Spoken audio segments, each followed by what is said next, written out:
It began with a promise.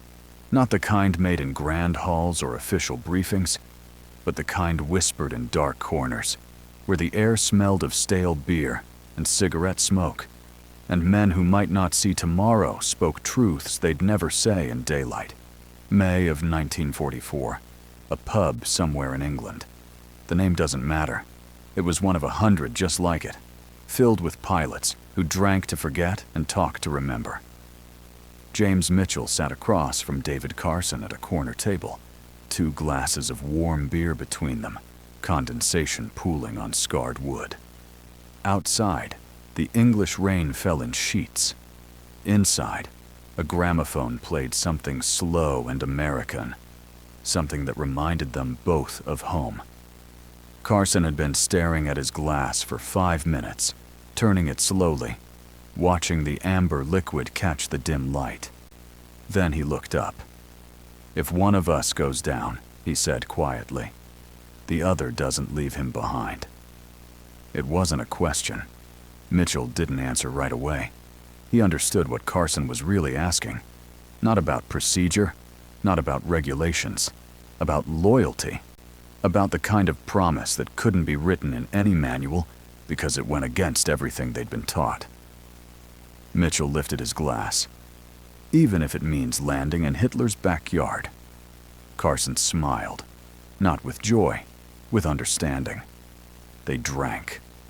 And in that moment, without signatures, or witnesses, or official orders, they bound themselves to something deeper than the war itself. That was May. This was September.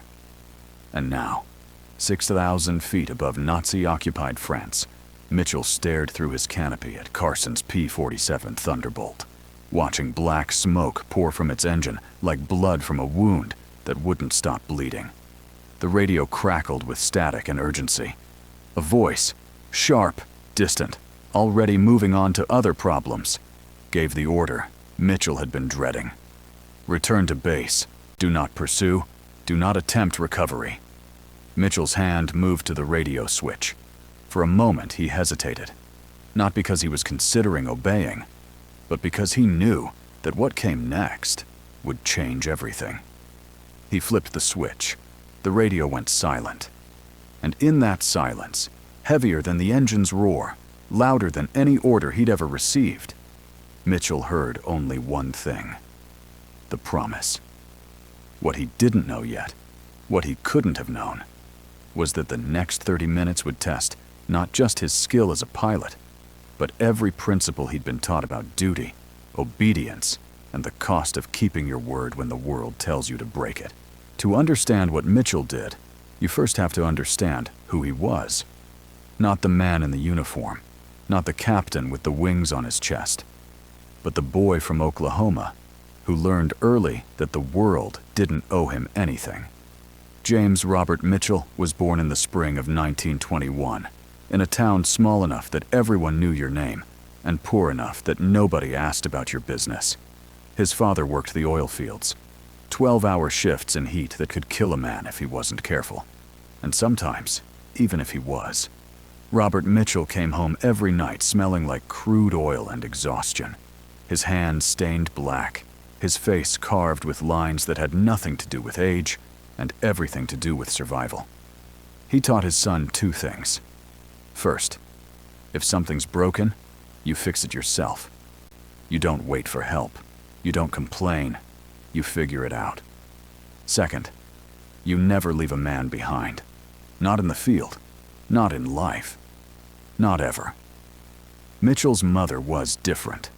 Eleanor taught mathematics at the local school, a woman with sharp eyes and a sharper mind, who believed that precision mattered, that details separated success from failure, and that anything worth doing was worth doing right. She'd sit with James at the kitchen table every evening, long after his father had gone to bed, working through problems by the light of a single lamp. "Close enough isn't good enough," she'd say, tapping the page with her pencil when he tried to round a number. Either you know it or you don't. That combination, his father's stubbornness and his mother's precision, created something dangerous. A boy who understood machines and refused to accept limits. When the war came, when the radio crackled with news of Pearl Harbor, and the world suddenly felt smaller and more fragile, Mitchell didn't hesitate. He enlisted the next morning, not because he wanted glory, not because he believed in speeches or propaganda, but because his father had told him, somewhere along the way, that when something needs fixing, you don't wait for someone else to do it. The Army Air Forces tried to make him a mechanic. They looked at his scores, saw his aptitude for engines and systems, and decided he'd be more useful on the ground. Mitchell refused. Not loudly, not with anger, but firmly. "If I'm going to war," he said to the recruitment officer, "I'm going in the air." They sent him to flight school.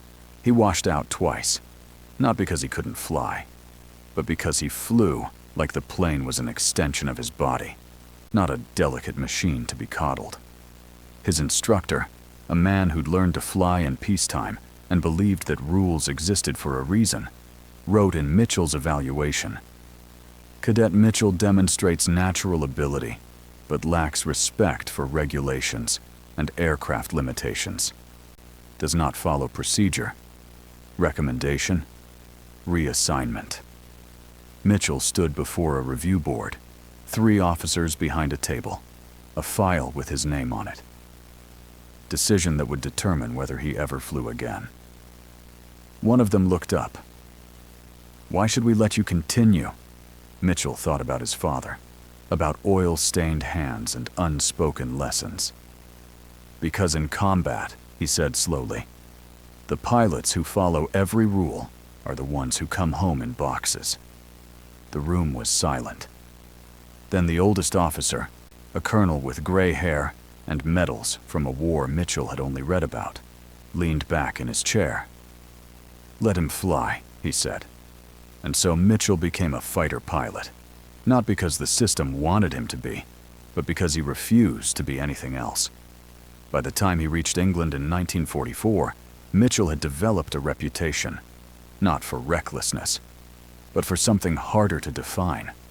He was the pilot who brought damaged planes home when others said it couldn't be done, who landed on fumes more times than anyone could count, who understood instinctively that flying wasn't about following instructions.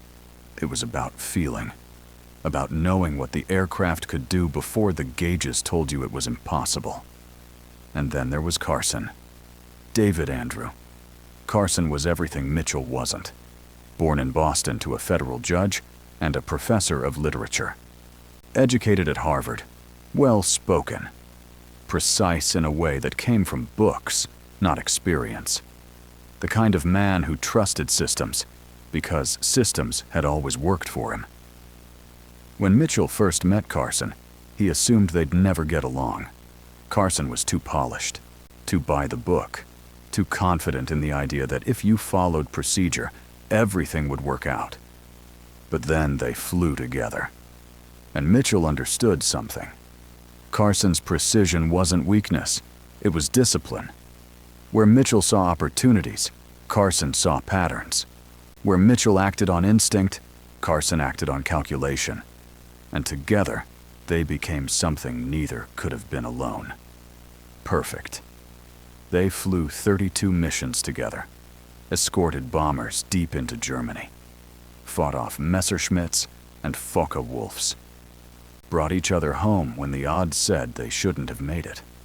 And slowly, without either of them saying it out loud, a debt formed.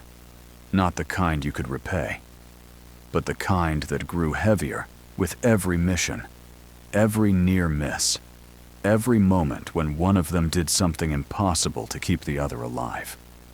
Over Berlin, when Mitchell's engine caught fire, Carson stayed with him, guiding him through clouds and flak, even though staying meant burning fuel and risking his own life. Over the Rhine, when Carson got jumped by 2 German fighters, Mitchell dove through the formation without hesitation, guns roaring, and shot one out of the sky before the other broke off in panic. After that mission, they went to the pub. Carson bought the first round.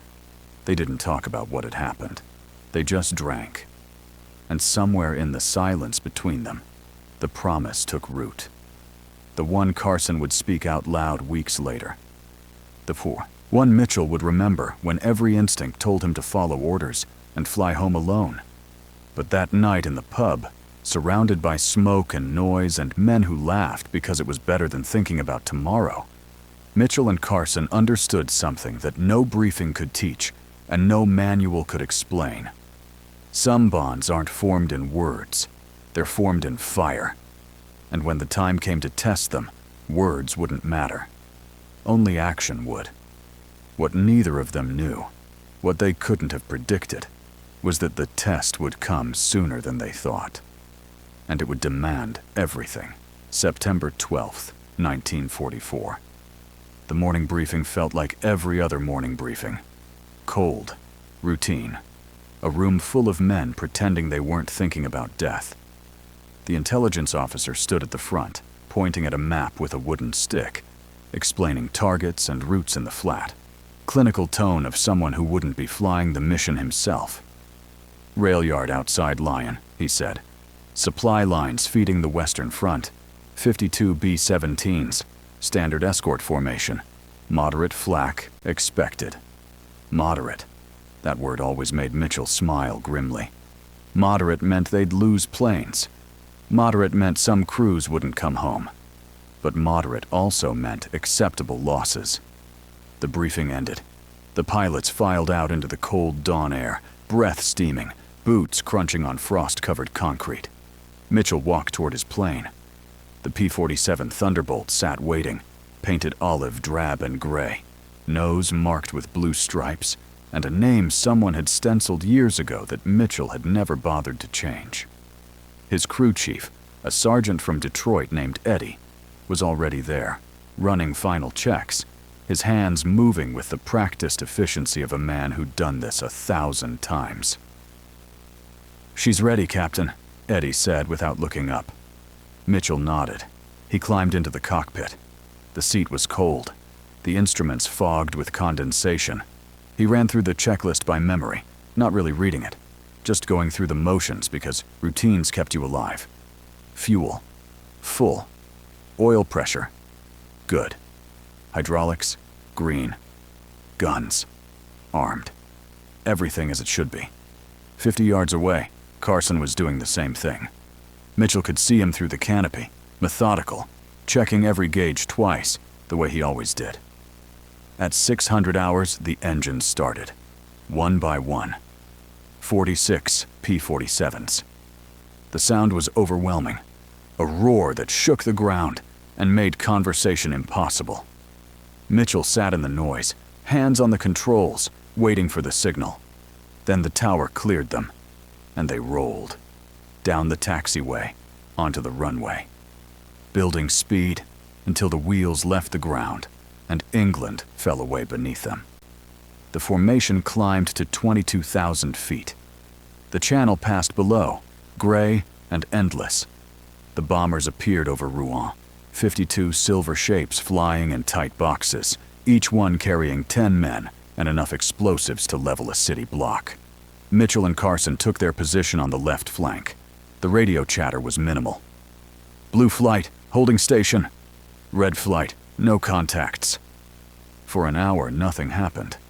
Just the steady drone of engines, and the endless blue sky, and the cold that seeped through every layer of clothing. Mitchell checked his fuel, 3/4 full. Plenty. He glanced over at Carson's plane. Still there, still solid. Everything going according to plan. And that, Mitchell would think later, should have been the warning. Because in war, when everything goes according to plan, it usually means you haven't seen the real plan yet. At 11:47 hours, they reached the target. The rail yard came into view, and the flak began. Black clouds erupted around the bombers, violent and precise, filling the sky with shrapnel and smoke. One B-17 took a direct hit. The nose section disintegrated. The plane rolled, fell, disappeared into the clouds below. The fighters scattered, diving and weaving to avoid the bursts. Mitchell's hands moved automatically. Stick left, throttle forward, banking hard to stay clear. His eyes scanned the sky, looking for German fighters, looking for threats. And then he saw it. Not flak, something else. Carson's plane had been hit, not by anti-aircraft fire, by cannon rounds, from a Focke-Wulf that had slipped through unnoticed and taken one perfect shot before disappearing back into the clouds. Black smoke poured from Carson's engine, thick, heavy, the kind of smoke that meant the fuel lines were severed and the engine was dying. Mitchell pulled alongside. Through the canopy, he could see Carson's face. Calm. Too calm. The kind of calm that comes when you've already accepted what's about to happen. Carson's voice came through the radio. Clear, steady. "Mitch, I'm hit. Fuel's dumping." Mitchell looked at the smoke trail, at the oil streaking across Carson's fuselage. "Can you make it back?" Carson checked his gauges. Fuel dropping, oil pressure falling, engine temperature climbing into the red. Negative. Maybe 10 minutes before she quits. 10 minutes. They were still over France, 50 miles from friendly lines. The flight leader's voice cut through the radio. "Carson, status?" "Engine failure imminent. Can you bail out?" Carson looked down at his parachute harness. The straps were shredded, cut clean through by the same shrapnel that had torn into his engine. If he jumped, the chute wouldn't hold. He'd fall all the way to the ground and die on impact. "Negative," Carson said quietly. "Chute's damaged." Silence on the radio. Then the flight leader again. His voice harder now, more final. "Mitchell, escort him down if you can. But if he goes into enemy territory, you return to base immediately. Do not attempt recovery. Do you copy?" Mitchell stared at Carson's plane, at the smoke, at the man inside. The man who'd stayed with him over Berlin, who'd saved him over the Rhine, who'd looked him in the eye months ago and made a promise that Mitchell now realized had always been leading to this moment. "Mitchell, do you copy?" Mitchell's hand moved to the radio switch. He thought about his father, about what it meant to leave a man behind. He thought about his mother, about precision and certainty and knowing the difference between right and wrong. And he made his decision. Not with words, with action. He switched off the radio, and in the silence that followed, Carson understood. "Mitch," Carson said quietly, "don't." But Mitchell was already diving, following Carson down toward the patchwork farmland below, toward enemy territory, toward a decision that would either save them both or kill them together. Because some promises, Mitchell understood, weren't negotiable. They were absolute, and he'd rather die keeping his word than live knowing he'd broken it. What he didn't realize yet, what the adrenaline and the urgency wouldn't let him see, was that landing was only the beginning. Getting back out would be something else entirely. Carson's engine failed at 8,000 feet. The propeller stopped mid-rotation. The nose dipped forward. And suddenly, the P-47 wasn't a fighter anymore. It was a 7-ton weight with wings attached, falling toward the earth at a rate no amount of skill could stop. Only slow. Carson's voice came through Mitchell's headset, not panicked, just resigned. "I see a field, 2 miles ahead." Mitchell looked. The field was small, maybe 800 yards long, bordered by trees on both ends, rough and uneven, scarred by years of plowing and weather and neglect. A P-47 needed at least 1,500 feet of clear runway to land without flipping. This field didn't have 1,500 feet. It barely had 800 yards. But Carson didn't have a choice. Neither did Mitchell. "I'm coming with you," Mitchell said. "Negative. You heard the order?" "I heard it." "Then follow it." "No." One word. Final. Absolute. Carson didn't argue. He knew Mitchell well enough by now to understand that once the decision was made, nothing would change it. Not logic, not orders, not even the certainty of what might happen next. Carson's plane dropped through 5,000 feet. Mitchell followed. The field grew larger below them, and worse. From altitude, it had looked flat. Up close, Mitchell could see the ruts, the ditches, the rocks jutting up through the soil like teeth waiting to tear into metal. Carson lined up his approach, dropped his landing gear, extended his flaps. His hands moved smoothly, doing everything by procedure, even though procedure had stopped mattering the moment his engine died. At 1,000 feet, the field filled Carson's windscreen. At 500 feet, he could see individual stalks of dead grain bending in the wind. At 100 feet, the ground rushed up faster than thought. The wheels hit. Hard. The impact sent a shockwave through the airframe that sounded like something breaking. The tail wheel slammed down. The plane bounced, came down again. The brakes screamed. Dirt exploded from under the tires. Carson fought the stick, keeping the wings level as the rough ground tried to flip him. 700 yards left. 600. 500. The trees at the far end loomed closer. 400 yards. 300. Carson stood on the brakes. The tires locked. The plane skidded sideways. 200 yards. The trees were right there. 100 yards. And then, the plane stopped. 150 yards from the tree line. Carson sat in the cockpit, hands still gripping the stick, breath coming in short gasps. He'd made it. Alive. But alive in enemy territory is not the same as safe. Carson popped the canopy, climbed out. His legs gave out immediately. He fell to his knees in the dirt, hands shaking, adrenaline draining out of him and leaving nothing but exhaustion. Above him, Mitchell circled once, watching, calculating. Carson stood, looked up, waved his arms, and Mitchell understood what he was asking. Not for rescue, for permission to try. Mitchell looked at the field, at the ruts and rocks, and impossible geometry that said this couldn't work. He looked at his fuel gauge, half a tank, enough to get home, or enough to try something no fighter pilot had ever attempted and lived to talk about. He thought about the promise, about his father's words, about what it meant to leave a man behind, and he dropped his landing gear. Because some decisions, Mitchell understood, aren't made with logic. They're made with certainty. The kind that doesn't ask questions or weigh probabilities. The kind that simply knows what needs to be done and does it. Even when every rational part of your mind screams that it's impossible. What Mitchell didn't know yet, what he couldn't have predicted, was that landing would be the easy part. Taking off again, with two men in a single-seat cockpit, from a field barely long enough to land on, would test everything he thought he knew about flying. And survival, Mitchell came in fast. Too fast by any standard. But slow meant stalling, and stalling at 200 feet meant dying on impact.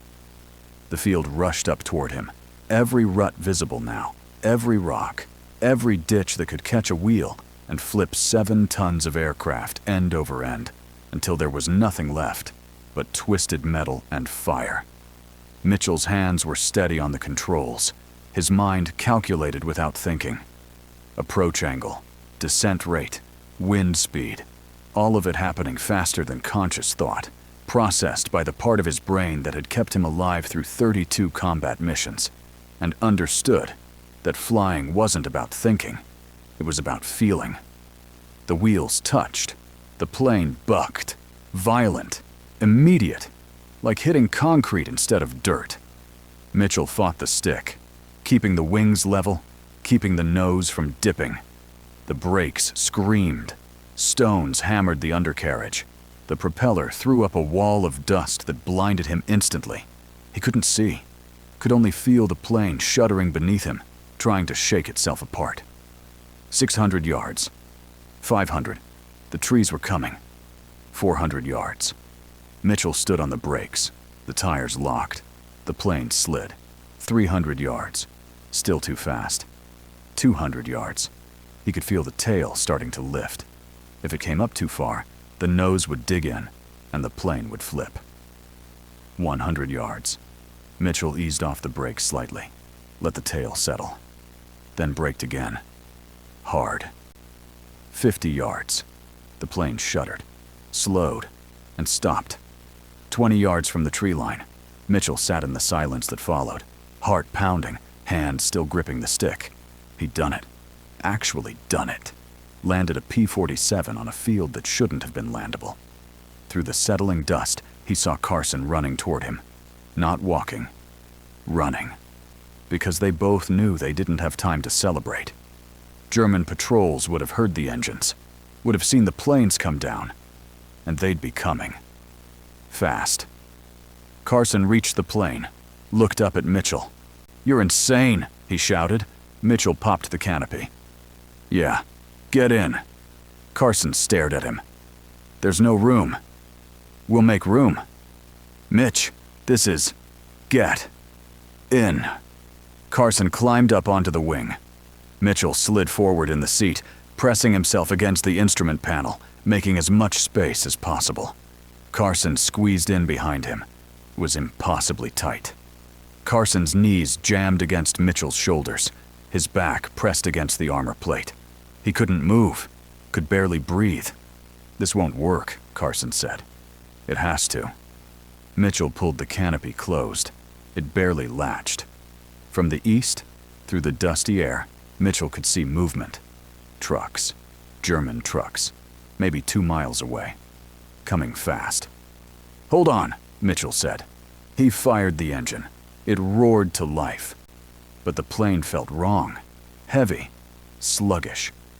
Carson's weight, 180 pounds plus gear, put them over the aircraft's design limit.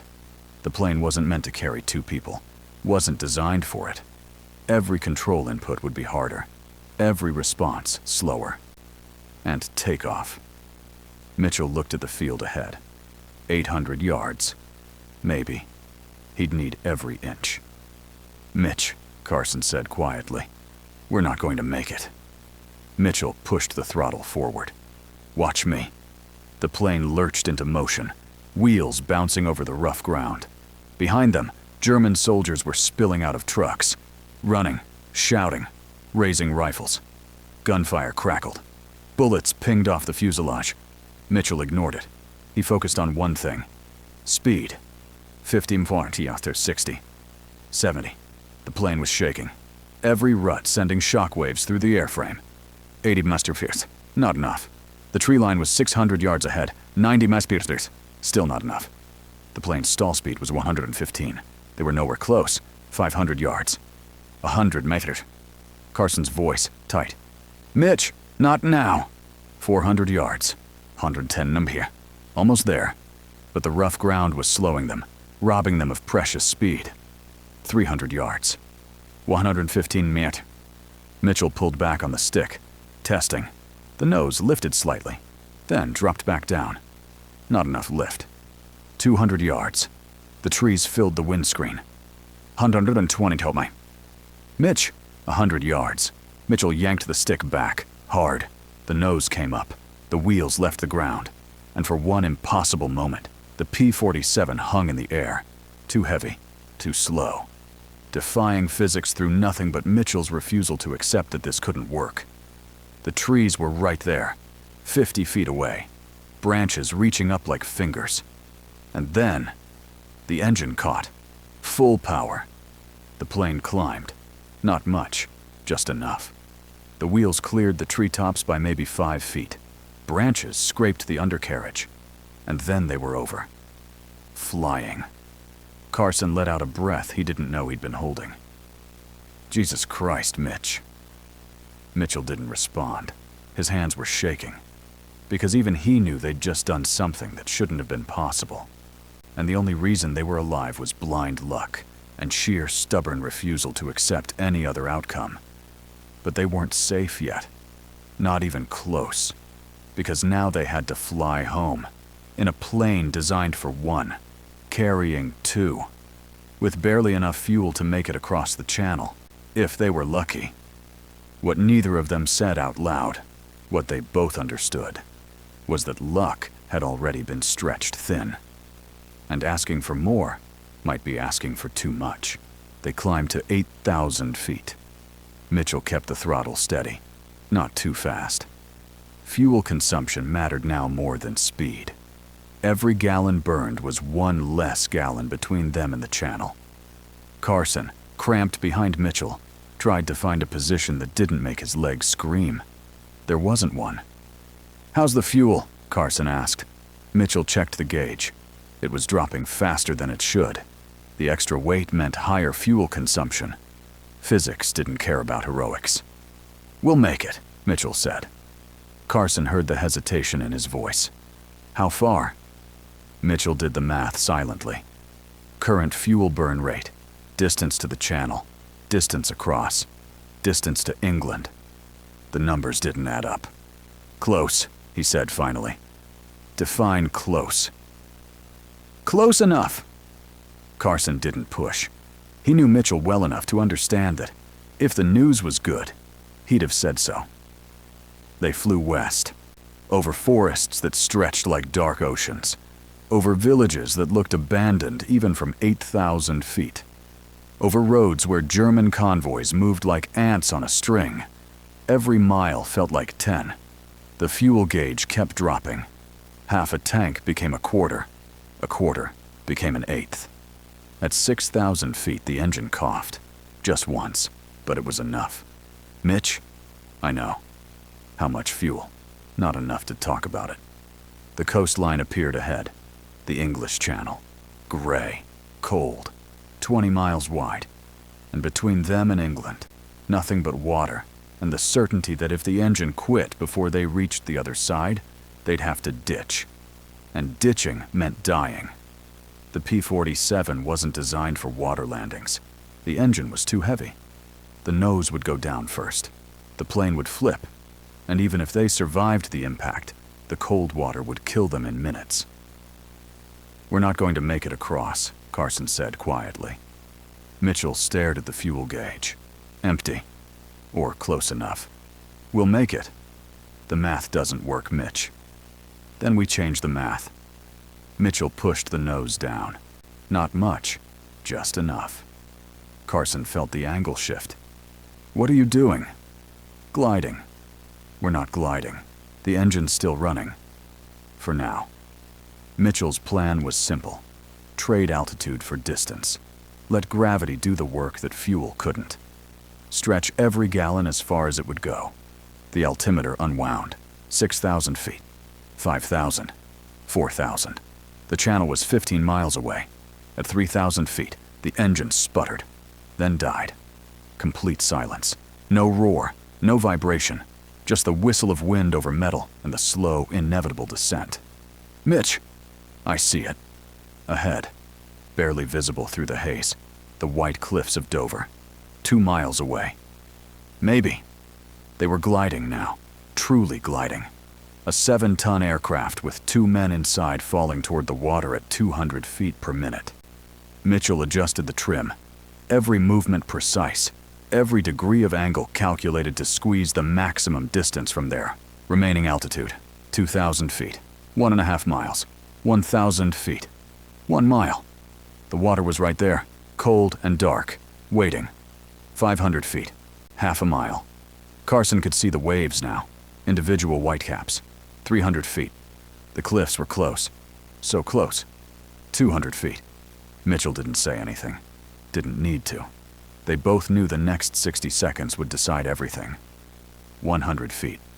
The water filled the windscreen. 50 feet. And then, they crossed the beach. The cliffs rose beneath them.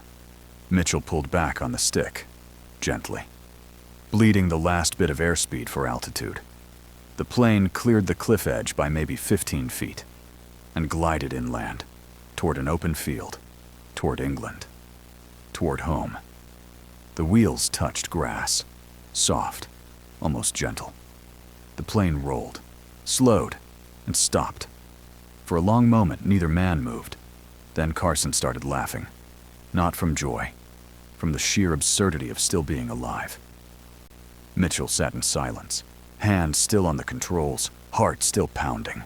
They'd made it, against every probability. against every rule, against everything they'd been taught about what was possible. They'd made it.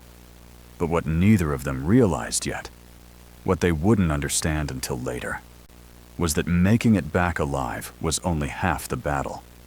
The other half was explaining why they'd broken every rule to do it. The ground crew at RAF Bodny heard the plane before they saw it. A P-47 with a dead engine, gliding in silent. They ran out onto the field, watched it touch down, watched it roll to a stop, and then they saw something that made them freeze. 2 pilots climbed out. Not 1, 2. From a single-seat fighter. For a moment, no one moved. Then someone started clapping. Slow at first, then faster, then everyone. Mitchell and Carson stood beside the plane, oil-stained, exhausted, barely able to walk, but alive. A jeep pulled up. A captain. Mitchell didn't recognize stepped out. "Captain Mitchell." "Yes, sir." "You're to report to the commander immediately." Carson stepped forward. "Sir, if there's going to be both of you," the captain said. "Now." They rode in silence to the operations building. Through the window, Mitchell could see other pilots watching. Some nodded. Others looked away. Everyone knew what was coming.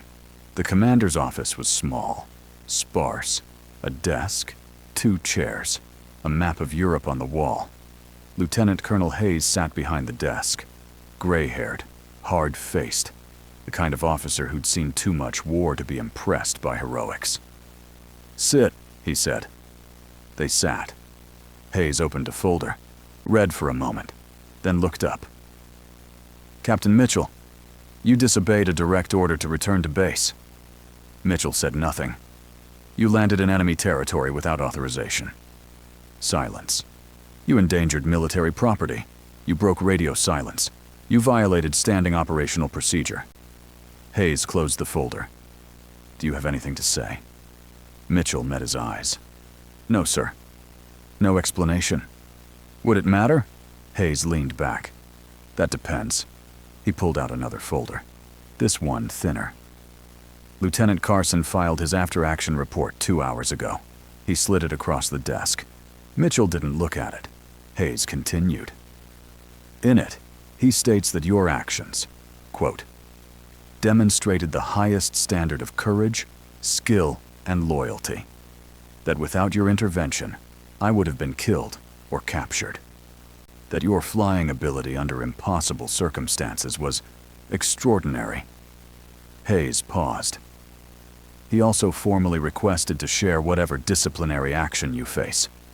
Carson spoke up. "Sir, Captain Mitchell saved my life. If there's punishment, there won't be." Both men looked at him. Hayes stood, walked to the window. "You broke every rule, Captain. Every single one. And if I were to follow protocol, I'd ground you, court-martial you, end your career." He turned back. "But I've been flying since 1918, and I've learned something in 26 years.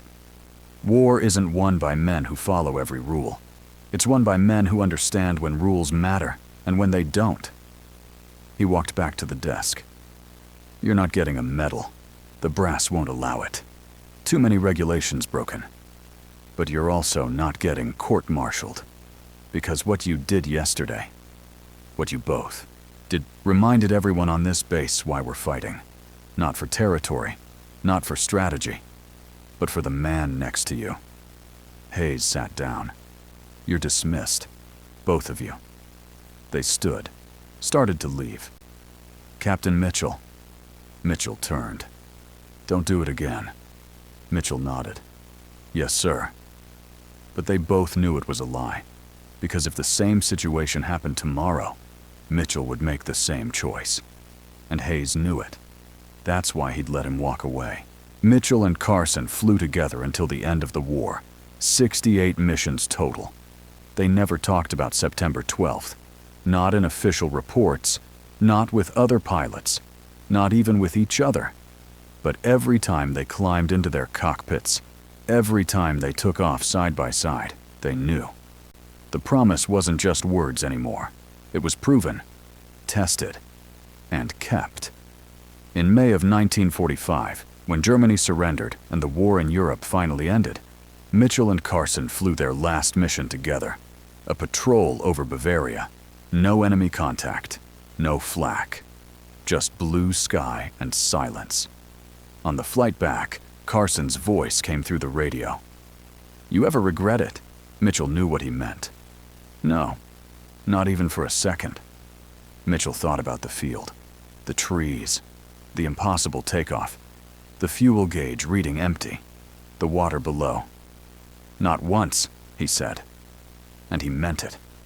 Because regret, Mitchell understood, wasn't about what you did. It was about what you didn't do. And he'd rather live with the memory of breaking every rule than die with the weight of leaving a brother behind. After the war, Mitchell went home to Tulsa in 1946. He married a woman named Helen, had 3 children, opened a garage on the edge of town. He never flew again. Not because he lost his love for it, but because every time he sat in a cockpit, even a civilian one, he remembered. The smoke, the trees, the promise. And it felt like returning to a place that had already taken everything it could. Carson returned to Boston, finished his engineering degree, worked for Boeing, designed aircraft that would never see combat, but carried the lessons he'd learned in war. Once a year, on September 12th, Carson would call Mitchell. They'd talk for an hour. Never about the war, never about that day, just about life, their kids, their work, the weather. Small things, the kind of things that only matter when you've almost lost the chance to talk about them. And then they'd hang up, until the next year. In 1987, 43 years after that September day, the 352nd Fighter Group held a reunion. Mitchell almost didn't go. His wife convinced him. "You should see them," Helen said, "while you still can." The reunion was held in Virginia, a hotel conference room filled with men in their 60s, some in wheelchairs, some with canes, some still standing tall. Mitchell walked in and felt out of place. These men talked about missions, about kills, about glory. Mitchell had never thought of it that way. To him, the war had been a series of problems that needed solving. Nothing glorious about it. Then someone recognized him, a pilot named Delaney. "Mitchell? James Mitchell?" Mitchell nodded. Delaney's face lit up. "This is the guy," he said loudly, "who landed in France to pick up Carson." The room went quiet. Every head turned. And then, slowly, someone started clapping. Then another. Then, everyone. Mitchell stood there, embarrassed, wanting to leave. But Carson stepped forward. Older now, gray hair, reading glasses hanging from his neck, but the same steady eyes. "You saved my life," Carson said quietly. "You would have done the same," Mitchell replied. "Maybe," Carson said, "but I didn't have to. You did. And you did it without hesitation." Mitchell didn't know what to say, so he just nodded, and Carson pulled him into a hug, the kind of embrace between men who've shared something that can't be explained to anyone who wasn't there. Mitchell died in 2003, quietly, at home, surrounded by family. His funeral was small, but in the back row, sitting alone, was Carson.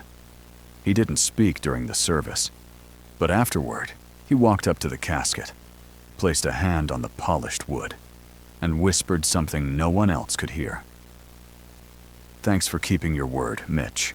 Carson followed 6 years later. In his will, he left instructions. He wanted to be buried with something. A photograph, black and white, faded around the edges. 2 men in flight gear, standing in front of a P-47, arms around each other's shoulders, smiling. On the back, in Carson's handwriting, September 12, 1944, promise kept. The lesson that history forgot. This story isn't taught at military academies. It doesn't appear in official histories. There's no monument, no statue, no memorial plaque. But it should be remembered, not because it was heroic, but because it was human. Mitchell didn't save Carson because he was ordered to. He saved him because he'd promised. And in a world of rules and regulations, of hierarchies and protocols, sometimes the most important thing isn't following the system. It's remembering why the system exists, not to create order for its own sake, but to protect the people who matter most. And when the system fails at that, when it tells you to abandon a brother, that's when you have to make a choice. Follow the rules, or follow your conscience. Mitchell chose conscience, and it cost him nothing but the approval of men who would never have to make the same choice. What it gave him was something no medal could represent. The knowledge that when tested, when everything was on the line, he didn't hesitate. He didn't calculate. He didn't weigh the costs. He just acted. Because that's what loyalty means. Not when it's easy, but when it's impossible. In the years after the war, military doctrine quietly shifted. Not dramatically, not publicly, but in training manuals and briefing rooms, instructors began teaching something new: the importance of discretion, of trusting field commanders to make decisions in situations where orders couldn't reach, of understanding that sometimes the mission isn't the objective, it's the man beside you. No one credited Mitchell. No one mentioned September 12th.